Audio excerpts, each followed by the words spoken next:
Well, I was 16, I started college, and alcohol was quite big within the culture, I suppose. So I started drinking more, got into beer, and then somebody introduced me to cannabis, and then the roller coaster began. I couldn't really handle my alcohol, so when I found cannabis, I really thought I'd discovered the secret to the universe. And if I'm honest, I really enjoyed the buzz. So I drink and all sorts, and then again somebody mentioned, why don't you try cocaine? And and then that road kicked off. That sort of roller coaster kicked off as well. There are many people out there that admit that they've got an addictive personality, and the ones that don't, that can be the denial as well. If you're the type of person that doesn't want to go home, wants to keep going, it's like, come on, keep it going, perhaps you've got a problem, because that's the person I was. I think I was spending maybe around about £300 to £400 a week.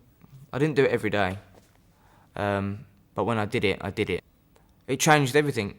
I became very paranoid. The cannabis really brought me to my knees because it's skunk that's on the street today. It sort of smashed me to the ground, really.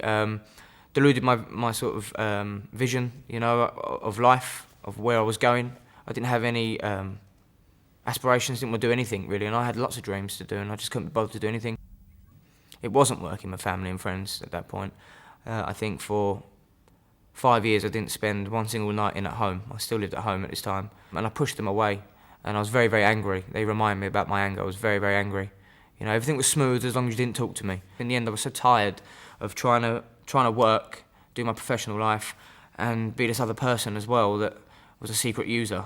But everybody knew, I think, in the end. And I didn't even need to use heroin or crack to be on my knees. I fell to my knees to the point where I remember in the toilets on my own, racking up the lines of cocaine, and I was crying. I remember I was crying at that point, and I knew then, you know what, I don't want to continue. I didn't want to kill myself, I just didn't want this to continue. I didn't know what to do, I was just stuck. I needed something, and I found a recovery program, a 12-step recovery program, which I work on a day-to-day basis. Drugs worked for me for a while in the early days, but then they didn't work at all in the end. And a lot of people would, if they were honest, they'd admit the same thing.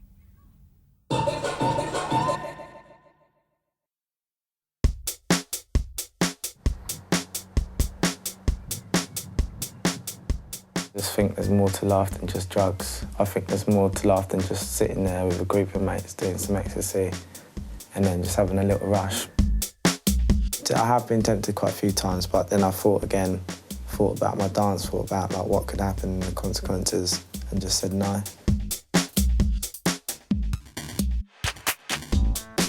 I love to dance, I love to show people what I can do, get my body moving in different ways, in different positions, different shapes, prove a point to people that doubt me that I can go somewhere further in life than they can.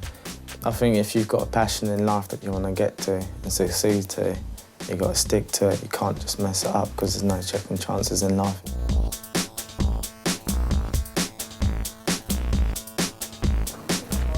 When I'm trying to talk to my mates to tell them not to do them sort of drugs, they will listen to me, but then again, it's up to them if they want to listen. So I can't really force them to listen, but I still got my opinion. Some people are, why aren't you doing it? I'm just like, because I don't want to know that they've got respect for me for that. That's how my friendship group works. Some of my mates now realise it does put a big hole in your pocket, and you wake up the next morning, you're like, where's all my money gone? You've wasted it on the drugs. And when they're on it, the personality changes a lot. One of my friends, when he's on coke or he's been smoking green or something, his personality changes. He has mood swings. He gets well paranoid. I'll just turn the other way and just go and meet up with some other different friends and just leave them to it. If someone offered me an ecstasy pill and they offered my mate an ecstasy pill and he said yes and I've gone, no, I'm right, mate, they're not going to be like, oh, you're a pussy, do it. They'll just be like, oh, fair enough. I think if you're going to say no, you say no at the time. And if people are just going to think less of you, then they're not your friends.